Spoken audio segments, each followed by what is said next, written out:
Всем здравствуйте, с вами Евгений Дуюнов, и мы продолжаем цикл роликов «Мир технологий» компании АС ИПП. В данном ролике вам будет продемонстрировано практическое применение тепловизора Флюки для исследования процесса нагрева обмоток двигателя при первом пробном пуске в режиме холостого хода. В данный момент вы можете наблюдать, что одна из секций обмотки нагревается значительно сильнее, чем остальные. Это свидетельствует о наличии в ней дефектов, таких как нарушение изоляции, короткое замыкание либо несоответствие числа витков необходимому.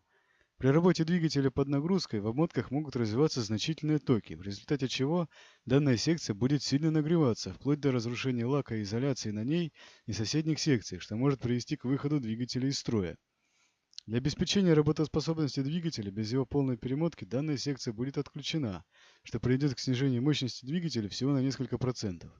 Применение тепловизора позволило выявить этот дефект до того, как секция сильно нагрелась, тем самым снизив риск серьезных повреждений обмотки, а также устранив необходимость полной перемотки двигателя для того, чтобы обеспечить возможность его практических испытаний.